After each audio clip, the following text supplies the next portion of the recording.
그 심리학자인 벤저민 하디가 쓴 책 중에서 그 퓨처 셀프라는 제목의 책이 있습니다. 이 책에서 강조하는 핵심을 한마디로 말하라면 이렇습니다. 미래에 되고자 하는 나, 이 미래에 되고자 하는 나가 오늘의 나를 이끌어야 한다. 이게 핵심 포인트입니다. 이게 무슨 말인가 하면은 인간은 과거에 매여 사는 존재가 아니다. 인간은 미래에 대한 비전, 미래에 대한 목표, 그리고 미래에 대한 상상력, 이런 것들에 의해서 오늘의 삶이 영향을 받고 변화가 돼야 된다. 그래서 저자가 주장하는 몇 문구들이 제 마음에 참 남아 있습니다. 미래에 되고자 하는 내가 오늘의 나를 이끌어야 한다. 또 미래에 되고 싶은 모습으로 오늘을 살아가라. 이런 주장들이 참 설득력 있게 와닿는데요. 이 책 서두에 보면은 네빌 고바드라는 분이 한 말을 인용하는 글이 나옵니다. 당신이 되고자 하는 사람이 됐다고 상상하라. 당신이 되고자 하는, 미래에 내가 나는 나이가 들어 이런 모습으로 살아가고 싶어, 그걸 이미 됐다고 상상하라는 겁니다. 당신이 되고자 하는 사람이 됐다고 상상하라. 그러면 지금 구원을 얻을 것이다.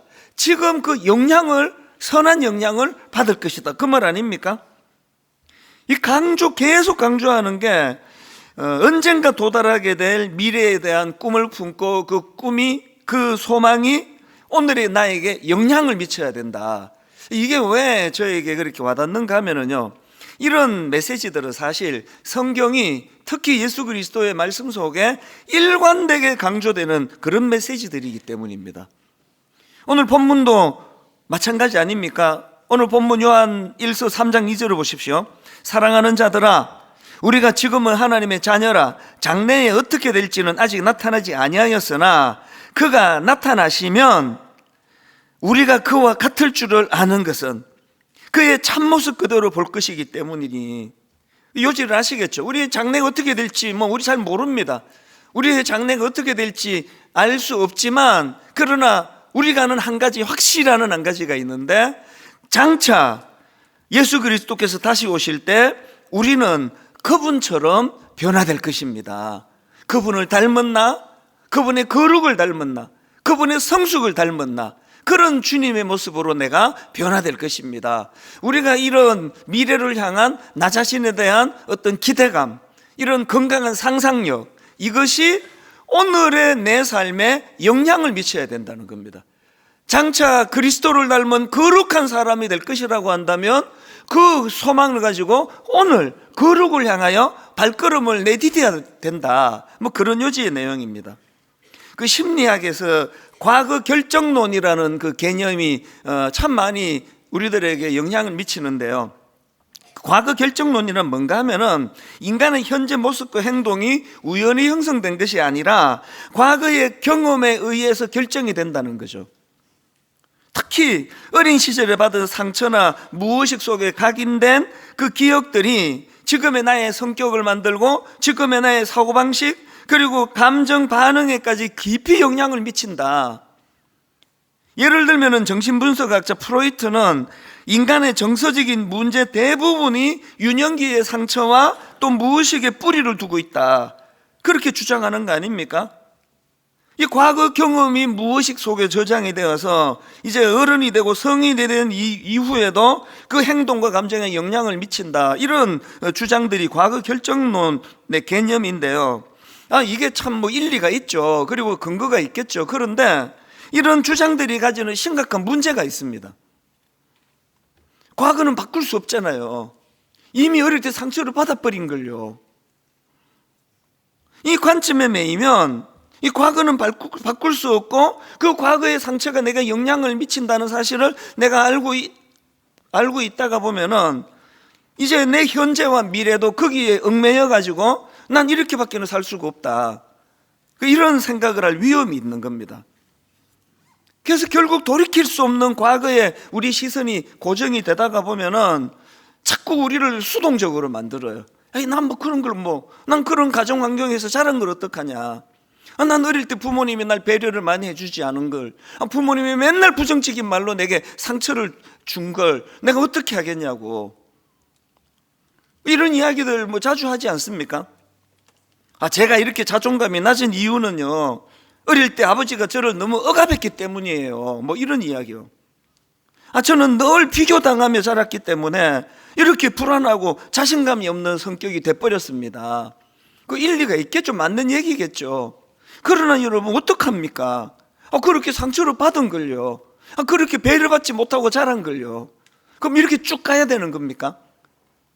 사실 여러분, 저희 세대나 또 저희 그 동생 세대나 할 거 없이 너무나 이 격변하는 시대 속에 살아오다 보고, 그리고 또 경제적으로 너무 어렵게 지내다 보니까 우리 부모님들이 지금 요즘 애들을 대하듯이 그렇게 배려하면서 키울 수가 없었잖아요. 그러니까 그냥 배려받지 못하고 자란 사람들이 거의 대부분이잖아요. 특별한 어떤 사람들 빼고는 다 그렇게 자랐는데, 왜 어떤 사람들은 그런 환경에도 불구하고 너무나 고매한 인격을 가지고 아름답게 자랄 수 있느냐, 여기에 중요한 포인트가 있는 거거든요.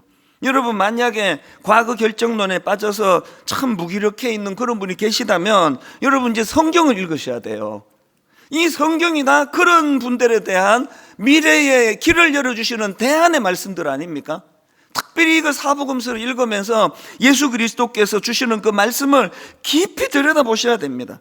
예수님은 항상 과거가 아니라 미래를 향하여 인생의 길을 열어주시는 분이거든요. 근데 이게 자꾸 성경 읽어라 그러니까 이게 너무 의무감처럼 느껴지니까 여러분, 성경 앞으로 읽지 마세요. 절대 읽으시면 안 됩니다. 계속 읽지 마라 그러면 짜증나 그러면서 읽으실지 몰라요. 여러분, 이 성경을 다독하는 것도 중요하지만요, 1년 1독도 중요하지만 진짜 깊이 읽어야 될 부분이 있습니다. 우리 스스로가 지금 이 많은 이 학자들에 의해 가지고 과거 결정론과 같은 이런 것들로 그냥 머릿속에, 그래서 젊은 청년들도 이번 생은 망했다, 그 굉장히 과거적인 표현 아닙니까? 앞으로 살아갈 일이 얼마나 놀랍고 다양한데 벌써 그렇게 결정을 해버리느냐고요.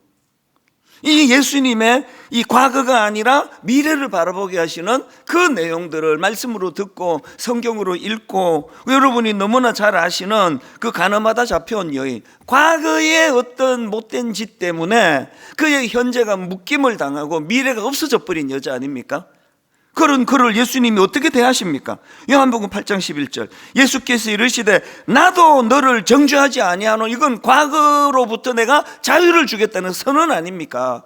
나도 너를 정죄하지 아니하노니. 그리고는 미래에 대한 길을 열어주시잖아요. 가서 다시는 죄를 범하지 마라. 이게 무슨 경고하시는 말씀이겠냐고요.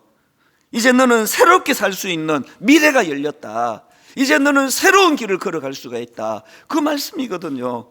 우리가 잘 아는 수가성 여인도 마찬가지 아닙니까?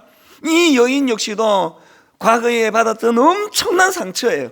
수많은 남자들로부터 끔찍한 상처를 받고, 그 과거에 받은 상처가 현재에 이것이 발목을 잡아가지고 우울증 같은 대인기피증 같은 게 와가지고 사람을 기피하고, 그렇게 과거에 받은 상처가 현재에 악영향을 미치고 있는 이 여인을 향하여 예수님께서 어떤 선포를 하십니까? 요한복음 4장 14절입니다. 내가 주는 물은 그 속에서 영생하도록 솟아나는 샘물이 되리라. 미래지향적이잖아요. 희망이잖아요. 나 같은 여자도, 과거에 내 발목이 잡혀있는 나 같은 여자도 새롭게 한번 내가 꿈을 갖고 달려갈 수 있는 거구나. 그러니까 이 여자가 그 대인기피증 증상으로 의심이 되는 이 여자가 물동이를 버려두고 사람들에게 달려가는 거예요. 선포하는 거예요. 그렇게 오래 예수 믿고 많은 시간을 교회 생활에 투자하시면서 여러분이 실제적인 이런 주님으로부터의 영향력을 받지 못한다면 그건 너무 억울한 일 아닙니까? 제자들을 부르실 때 예수님의 언어를 한번 보십시오. 마가복음 1장 17절, 예수께서 이르시되 나를 따라오라. 내가 너희로 사람을 낚는 어부가 되게 하리라. 그 시골뜨기 그 고기 잡던 제자들이 평생에 단 한 번도 못 들어봤던 얘기일 거예요. 나 따라라. 내 고기 많이 잡게 해줄게. 아무도 안 따랐을 거예요. 그 뭐 목수가 무슨 뭐 나무나 그냥 패고 있지 무슨 뭐 고기 잡는 얘기를 하느냐고. 완전히 주님의 언어는 달라요. 그렇게 어릴 때부터 목사가 되라 어머니가 노래를 불러도 그 귀등으로는 안 듣던 제가 왜 20대 후반에 다 내려놓고 제가 한국으로 돌아와 청소년들을 사역을 했냐고요. 하나님께서 저에게 너무나 미래지향적 언어를 주셨습니다. 한국으로 돌아가 그 어린 중고등학생들에게 네가 큰 바위 얼굴과 같은 그런 본이 되는 그런 목사가 되거라. 그렇게 미래를 열어주시니까 바로 제 마음에서 뜨거움이 올라와 가지고 한참 그때 이제 조그마한 가게 오픈하고 돈 버는 재미를 좀 솔솔 느끼고 또 제가 잡하게 떠오르는 새별이었거든요. 그 타이틀을 다 내려놓고 가차없이 한국으로 돌아왔고, 이 꿈이 있으면요 우리들 마음속에 모든 것들이 다 영향을 미친다는 거거든요.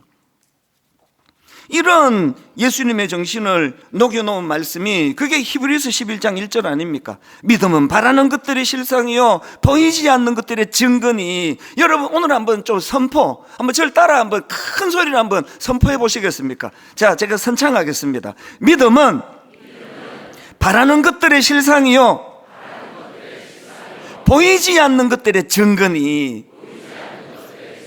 한 번만 더 선포해 보십시오. 믿음은 바라는 것들의 실상이요 보이지 않는 것들의 증거니.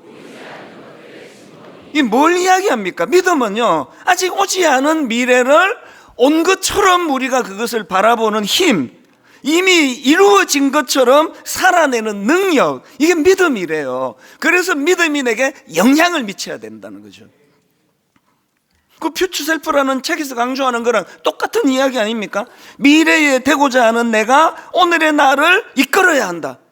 그 실제로요 그 학자가 그 책에서 히브리서 12장 1절을 인용을 해요. 실제로 그 책에서 그 학자가 믿음은 바라는 것들의 실상이요 보이지 않는 것들의 증거다.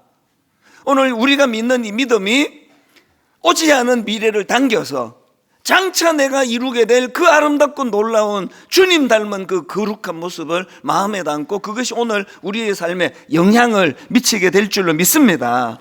이런 점에서 저는 지난 한 주 내내 이 본문 요한일서 3장 2절을 묵상했습니다. 사랑하는 자들아, 우리가 지금은 하나님의 자녀라. 장래에 어떻게 될지는 아직 나타나지 아니하였으나 그가 나타나시면 우리가 그와 같을 줄을 아는 것은, 이런 벅찬 미래에 대한 꿈을 가지고 그렇게 살아갈 수 있다면 얼마나 우리 삶에서 지금의 어려운 것들에 대하여 잘 극복할 그런 에너지가 나오겠습니까?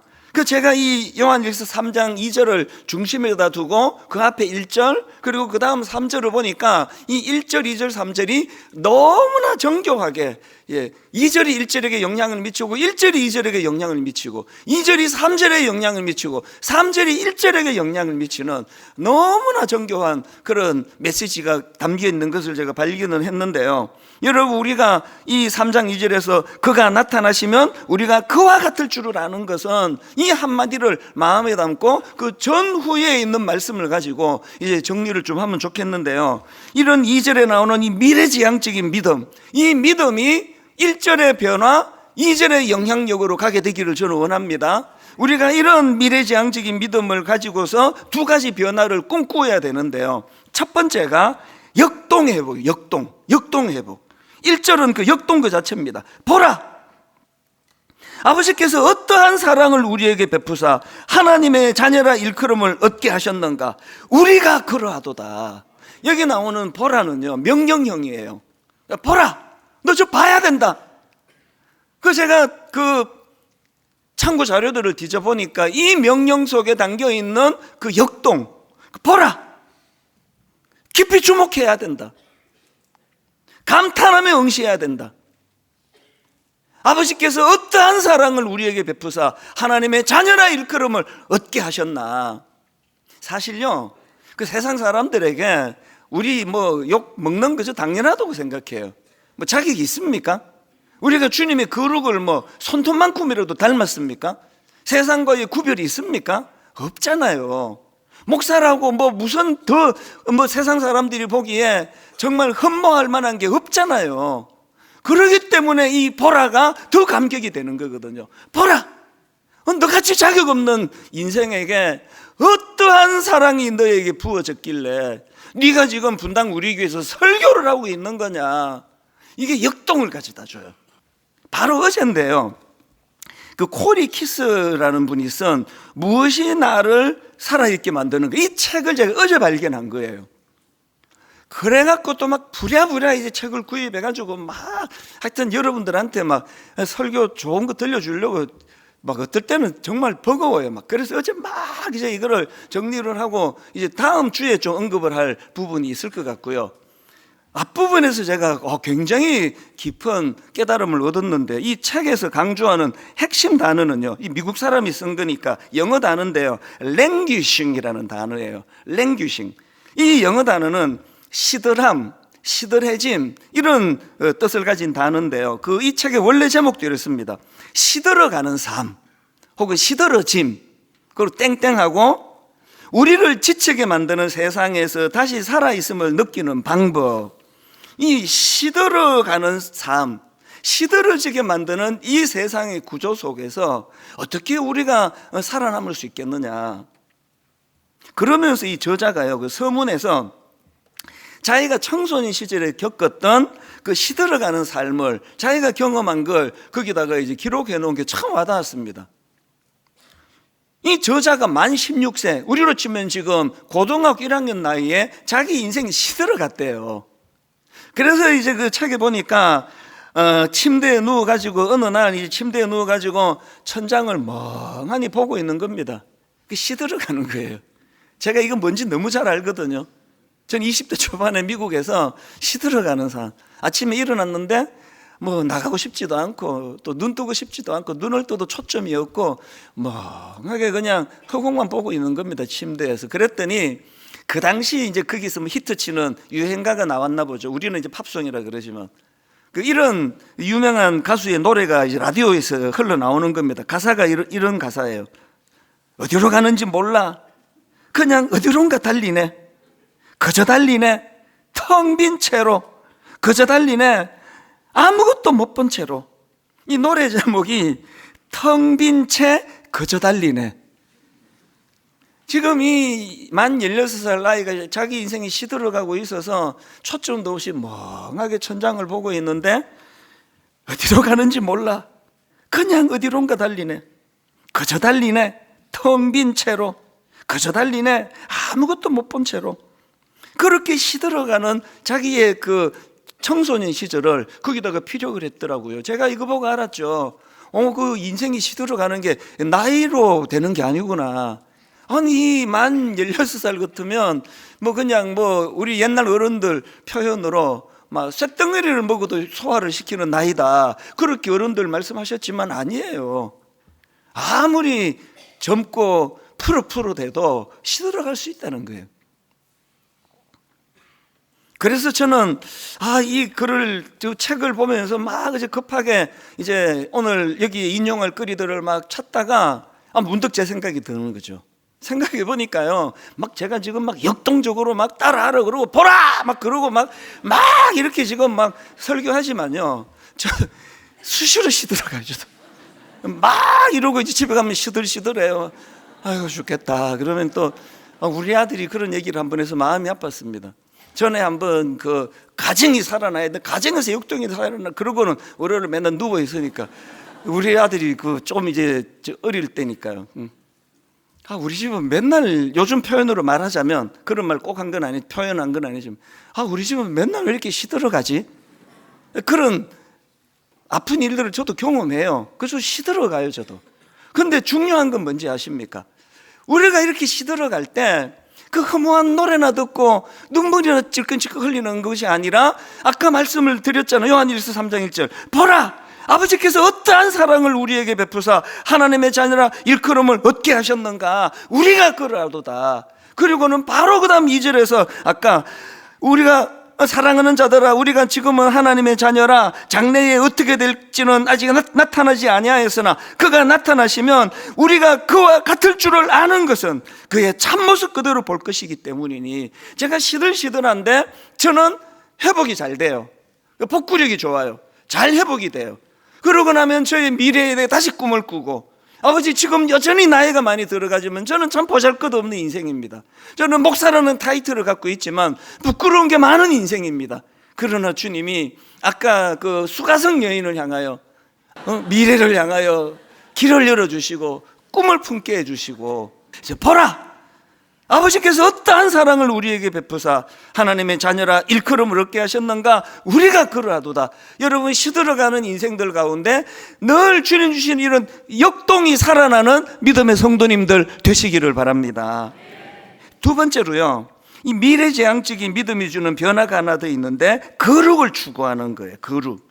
요한일서 3장 3절 그 다음 말씀입니다. 주를 향하여 이 소망을 가진 자마다 그의 깨끗하신 것 같이 자기를 깨끗하게 하느니라. 이 본문 3절 말씀을 묵상하면서 저는 이 하나님이 주신 소망 2절에서의 미래를 꿈꾸게 하고, 미래에 가지는 그 미래에 꿈꾸는 나가 오늘의 나에게 영향을 미친다 할 때 그 미치는 영향 중에 하나가 거룩이라는 거룩. 거룩을 목말라는 거예요. 더 거룩하기를 원한다. 누가 거룩을 추구할 수 있습니까? 주님을 향하여 이 소망을 가진 자예요. 여러분, 그 요셉을 보십시오. 그 어린 나이에 그 남의 나라에 종으로 팔려가고 그 이상한 여자를 만나가지고 성적인 유혹에 빠질 때 그가 던지는 이 역동적인 선포를 보십시오. 창세기 39장 9절. 이 집에는 나보다 큰 이가 없으며 주인이 아무것도 내게 금하지 아니하였어도 금한 것은 당신뿐이니 당신은 그의 아내임이라. 그런즉 내가 어찌 그 큰 악을 행하여 하나님께 죄를 지으리이까. 그가 순결하고 대단하고 다 그냥 차치하고요. 얼마나 역동적이에요. 끌려다니지 않는 사람. 내가 비록 네 종의 신분이지만 나는 네가 끄는 대로 끌려가지 않겠다. 역동적인 에너지가 거기서 나온 거거든요. 그 에너지가 어디서 나왔는지 나중에 그가 고백하지 않습니까? 창세기 50장 20절에 당신들은 나를 해하려 하였으나 하나님은 그것을 선으로 바꾸사 오늘과 같이 많은 백성의 생명을 구원하게 하시려 하셨나니. 이 어린 마음속에 이런 구체적인 자기 미래를 꿈꾸지는 못했다 할지라도 항상 요셉 마음속에 그 마음에 하나님이 견인하는 인생, 나 이렇게 불결하게 이 거룩하지 않은 이 여자의 내가 놀아남으로 해서 내 인생에 오점을 남기지 않겠다. 이것이 미래에 그가 갖고 있는 꿈이 현재의 요셉을 견인한 거죠. 견인. 다니엘도 마찬가지 아닙니까? 젊은 시절에 포로로 끌려가서 그 바벨론이라는 나라는 그 당시 그야말로 가장 세속적이고 가장 우상적인 그런 악한 도성 한복판에 있었는데, 그런 절망적인 상황에서 이 역동을 보세요. 다니엘 1장 8절 그 악한 것들이 이 어린 포로 하나 마음대로 갖고 놀 줄 알았는데 그 다니엘의 역동을 보십시오. 다니엘은 뜻을 정하여 왕의 음식과 그가 마시는 포도주로 자기를 더럽히지 아니하리라고 자기를 더럽히지 아니한 환관장에게 구하니. 이 역동이 느껴지십니까? 우리 아들을 위하여 우리 딸을 위하여 이런 역동을 좀 구하지 않겠습니까? 이 끊임없는 엄청난 무서운 에너지로 우리 자녀들을 유혹하는 현실 앞에 힘이 없으면 끌려갈 수밖에 없는 거잖아요. 역동이에요. 난 뜻을 정했다. 난 이런 데 끌려가는 인생이 아니다. 끌려갔다가도 다시 돌아오는 힘, 제자리로 돌아오는 힘, 이 역동, 이게 어디서 나온다고요? 미래에 꿈꾸는 내가 현재의 나에게 영향을 미치는 거거든요. 그러고 보면요, 돌아가신 분한테 내가 또 욕할 수도 없고, 우리 어머니는 하여튼 그래요. 이게 참 당신이 원하는 대로 저를 그냥 다 끌고 다니신 거 생각해 보면. 아니 내가 목사 안 한다고 그렇게 노래를 부르는데도 항상 혼자 독백으로 제가 좀 늦게 오면은 너 이리 와라 종아리 거들 이런 거 한 번도 한 적이 없었어요. 혼자 말씀을 하세요. 나중에 훌륭한 목사님이 될 사람이 이렇게 밤에 늦게 다니면 안 되는데, 내가 누가 목사가 되겠다고 했냐고요. 난 목사 안 한다고 그러면 그래 뭐 니 그렇게 기도해라. 난 이렇게 기도하고 있다. 난 네가 목사가 되기를. 그 밤에 막 친구들하고 이제 놀다가 보면은 막 이제 12시 넘어오면 1시 넘어오고 교회 친구들하고 어울리면 그럴 때가 있잖아요. 야단 친 적이 없어요. 그 나중에 훌륭한 목사님이 밤에 이렇게 늦게 다니면 안 되는데, 그래가지고요, 제가 이제 이 설교를 준비하다가 쑥 든 생각이, 제 평생에 저는 술을 마셔본 적이 한 번도 없습니다. 한 번 마셔봤는데요, 그 대학교 신입생 환영회 때 괜히 마셔가지고 불편해 죽겠어요. 내 평생에 술은 딱 한 번 마셔봤고요, 담배는 내 평생에 단 한 번도 펴본 적이 없고요. 그리고 또 더 놀라운 게, 이 설교 중에다 쑥 생각이 났는데, 저는 청소년 시기에 그 이후로 지금까지 욕을 단 한 번도 해본 적이 없습니다. 안 믿어지시죠? 그래서 막 친구랑 막 싸우면 막 그쪽은 막 쌍욕이 날라오는데, 제가 할 수 있는 최고의 욕이 이거예요. 야 임마. 이것밖에는 못했어요. 임마. 이게 너무 억울했어요. 저는 그때 왜 싸우는데 나는 이렇게 욕을 못하고. 근데 안 나오는 걸 어떡하느냐고요. 왜 안 나왔냐고요. 어머니가 맨날 훌륭한 목사가 될 사람이기 때문에, 훌륭한 목사가 될 사람이 욕하면 됩니까 어디. 이게 뭘 말하는지 아시겠죠? 우리 자녀들에게 미래의 꿈을 심어주시고 미래에 이루어질 너의 모습을 심어주시면 그게 영향을 미쳐요. 거룩을 향한 영향을 미치는 거거든요. 오늘 말씀을 저는 이렇게 맺기 원합니다. 오늘 설교 제목이 미래의 소망이 변화시키는 현재의 삶. 이건요, 그 퓨처 셀프라는 책에서 저자가 주장했던 그 핵심 포인트입니다. 미래에 되고자 하는 내가 오늘의 나를 이끌어야 한다. 오늘 여러분 마음속에, 여기 청년들이 많은데요, 우리 청년들 마음속에 미래에 이루고자 하는 그 선한 꿈, 이 꿈이 우리 청년들을 견인하고 부모님들을 견인하고, 그래서 때로는 넘어지고 자빠지고 때로는 시들어지고 때로는 우울한다 할지라도 방치되지 않는 하나님의 은혜로 금방금방 회복이 되는 믿음의 성도님들과 자녀들 되시기 바랍니다. 마태복음 17장 8절 읽고 말씀을 마칩니다. 제자들이 눈을 들고 보매 오직 예수 외에는 아무도 보이지 아니하더라. 우리를 견인하시는 주님의 영향력 아래 놓여 있는 믿음의 성도님들 되시기를 바랍니다.